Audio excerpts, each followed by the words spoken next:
sumando más de 1 millón de casos positivos de COVID-19 en el país. Para comentarle, en estos 4 años llevamos 1.300.000 casos registrados en el sistema. Puede haber más casos que las personas pues no acuden a realizarse la prueba o a un servicio de salud, pero los que tenemos registrados en estos 4 años es 1.3 millones de casos. En la actualidad tenemos 1.900 casos activos. En este año, pues la cantidad de casos ha disminuido con relación a los años anteriores y tenemos 9.000 casos registrados del 1 de enero hasta el 12 de marzo de este año. De los casos activos hasta marzo, que superan los 1.900 casos de COVID-19, la tasa de letalidad durante los 4 años de pandemia ascienden a 20.286 fallecidos, lo cual representa el 1.6% de letalidad. En lo que va del año son 14 fallecidos, lo que representa el 0.2% de letalidad. El director de epidemiología menciona la importancia de la vacuna y que las personas puedan acudir a los distintos centros de salud para completar el esquema de vacunación. Bueno, según los registros se han vacunado más de 20 millones de dosis. Esto dividido en las 4 dosis que hay, va el esquema primario con primera y segunda dosis y los refuerzos que también se introdujeron más adelante. Entonces es importante que las personas, para evitar complicaciones a largo plazo, inicien su esquema. Quien no ha iniciado, había personas que no estaban en la edad, por ejemplo, los menores de 6 años, hace 2 años tenían 3, 4 años. Entonces es importante que los padres de familia terminen sus esquemas y que también inicien la vacunación en los niños que no tenían esquemas o adolescentes, adultos que no se habían vacunado nunca. Están los servicios de salud atendiendo y tienen disponibilidad de vacuna Moderna bivalente. Bueno, vamos a iniciar con datos también que es importante recordar. Y vamos a iniciar cuando se puso como fecha final ya el tema de como una pandemia el COVID-19. Recordemos que fue el 6 de mayo del 2023 cuando la Organización Mundial de la Salud declaró el fin de la emergencia de salud pública de emergencia internacional por COVID-19. El país ha tenido por lo menos 5 olas de contagio con picos bastante altos debido a la cifra de contagios diarios, siendo agosto del 2021 el mes con mayor cantidad de fallecidos y julio del 2022 el que alcanzó cifras que hasta 10.000 casos confirmados en tan solo un día. Actualmente se registran 1.897 casos activos, es decir, no ha desaparecido. Tenemos que aprender a vivir con esta enfermedad. 20.286 fallecidos es la cifra oficial. Sin embargo, se desconoce el número real de personas que han muerto por el coronavirus. Respecto al sexo y edad, las estadísticas muestran que la mayor cantidad de personas afectadas han sido mujeres, en tanto que el grupo de edad con mayor cantidad de contagios se ubica entre los 20 y 39 años. Desde que inició el COVID-19, sabemos que por ser algo totalmente nuevo, había mucha desinformación y habían varios aspectos que pues no conocíamos, ¿no? Que incluso recordemos, tardó bastante tiempo en hacerse los estudios, en que se tuviera una vacuna también y luego que se empezara a distribuir, incluso pues nuestro país no fue tan rápida también, el envío de las vacunas costó un poco al inicio, recordemos, incluso se tuvo la necesidad de que muchas personas viajaban a México, por ejemplo, para poderse administrar las dosis y había mucha desinformación, era una situación que no se conocía.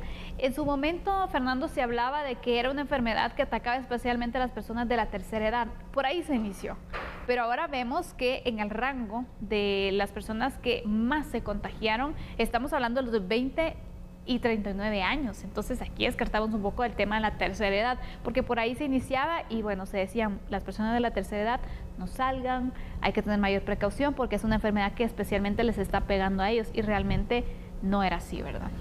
Yo creo que si pudiéramos definir de una manera muy sencilla lo que aconteció hace 4 años fue el momento más estresante para la humanidad. Creo que no hubo una sola persona que no entrara de alguna forma en ese pánico, en ese miedo de qué podía suceder, obviamente con su núcleo familiar, con él mismo, con ella misma.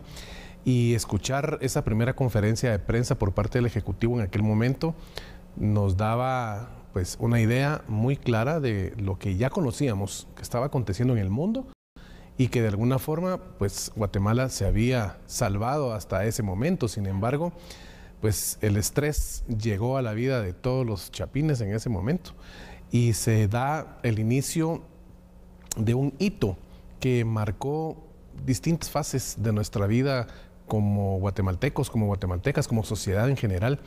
Aquella restricción de garantías constitucionales que realmente iban pues pensadas en que no pudiéramos tener mayor contacto unos con otros, el no poder pasar de una zona a otra zona, de un municipio a otro municipio y estar encerrados, paralizando la economía, pues no solo de Guatemala, obviamente, sino que el mundo entero veía cómo tenía que enfrentar esta etapa en la historia de la humanidad.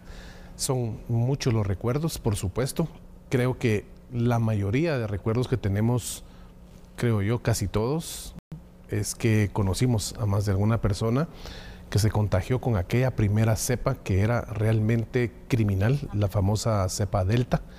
Y esa cepa que fue la que cobró realmente la vida de tantos guatemaltecos, buenos guatemaltecos y guatemaltecas, que por supuesto enlutaron de una manera terrible a sus familias y que hoy ese vacío continúa allí, estando solo un lindo recuerdo, una memoria preciosa de quien compartió con nosotros momentos muy edificantes.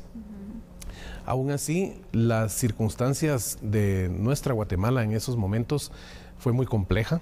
El hecho de no tener vacunas, ¿te recuerdas? Veíamos cómo otros países ya estaban teniendo esos mecanismos de defensa y acá pues realmente fue muy lento ese proceso y todo lo que trajo pues a posteriori definitivamente es lo que queda en los anales de la historia de nuestra Guatemala.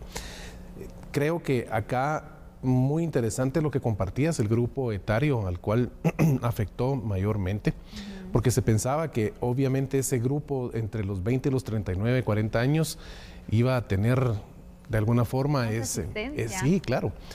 Y sin embargo, de ahí el temor con los abuelitos, con las abuelitas, ¿verdad? Con nuestros padres, que obviamente pues para quienes ya teníamos arriba de 40 años, teníamos ese sufrimiento de pensar qué podía acontecer.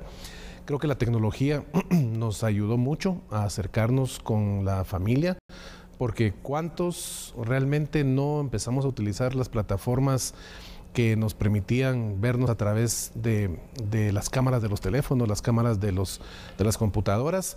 Y era así como transcurría realmente la vida del guatemalteco y de la guatemalteca. Muchos con grandes penas económicas, muchos atravesando circunstancias que eran muy complejas, otros teniendo que salir a la calle todos los días. Creo que a ti te tocó en ese momento, tenías que venir todas las noches a hacer tu trabajo y por supuesto puedo apostar lo que sea, que no había momento en que tú salías de tu casa sin que tuvieras ese miedo de qué iba a suceder con tu salud, con tu vida, etcétera. Así como tú, pues obviamente los cuerpos de bomberos, la Policía Nacional Civil, el Ejército y de alguna manera quienes en ese momento estaban como funcionarios y empleados públicos que tenían que estar, sobre todo en la primera línea de defensa, que era el sistema de salud. Así que podríamos pasar horas hablando de cómo esto afectó, ¿verdad? Recuerdos que realmente nos permitieron reencontrar un esquema en la naturaleza muy interesante, ¿verdad? Científicamente se comprobó que el agujero en la capa de ozono había tenido una disminución muy, muy sustantiva. Veíamos cómo aquí en Guatemala, pues sin hablar de otros países, los animales salvajes caminaban, deambulaban en lugares que normalmente hoy pues ya no se puede nuevamente pues por el tránsito y bueno, pues nos dimos cuenta que de verdad somos una especie vulnerable. La vulnerabilidad caracteriza al ser humano, Sandy, y la pregunta del millón hoy, 4 años después, es ¿y si volviera a suceder algo así o peor? ¿Estaríamos preparados realmente para enfrentar algo que tenga, si quieres, un 20%, 25% de lo que aconteció en aquel momento? Complicada la respuesta. Complicada la respuesta. Y especialmente también está preparado nuestro sistema de salud, por ejemplo, nuestro estado para poder enfrentar nuevamente el reto. Sabemos que colapsó el sistema de salud. Así es. Y lo vemos ahora que pues ya no se tiene esa demanda como antes, que se tuvo que crear incluso un hospital temporal para tener casos de COVID, pero vemos lo complicado que está ahora. No estaríamos preparados para tener otra emergencia de salud como la que fue el COVID-19. Muchas anécdotas, muchos recuerdos, momentos también de tristeza, familiares que se murieron, personas cercanas también que perdieron la vida, situaciones muy difíciles, personas que estuvieron también pasando momentos críticos de salud, secuelas que fueron marcando también. Totalmente. Yo creo que en este punto pues ya todos nos ha dado COVID-19 y pues quedan lecciones, ¿no? Como temas de higiene, que son prácticas que se van quedando, temas de teletrabajo, por ejemplo, también, que también se han ido quedando en algunas empresas. Y son varias las lecciones aprendidas y sobre todo también ese recuerdo entonces de hace 4 años, el anuncio que se da. No voy a olvidar el primer toque de queda, que te prometo que lloré de lo difícil que era poder recorrer las calles en esta situación y tanta incertidumbre, tantos planes cambiados que se daban también y sin saber realmente qué iba a suceder y cuánto iba a durar esta enfermedad. Yo creo que podemos cerrar este segmento diciéndole a cada una de esas familias que perdieron a un ser amado con esta enfermedad que hoy es un buen momento para que en esa oración nocturna recordemos a esa persona que tanto nos hizo reír y que hoy simplemente ya no está. Y son 4 años de no contar con la presencia física de quien tanto nos amó. Con esto cerramos nosotros este análisis. Haremos una pausa, regresaremos con la entrevista. Max Santa Cruz ya está con nosotros. Hablaremos sobre reformas a la ley electoral y de partidos políticos. Ya volvemos. Ya volvemos.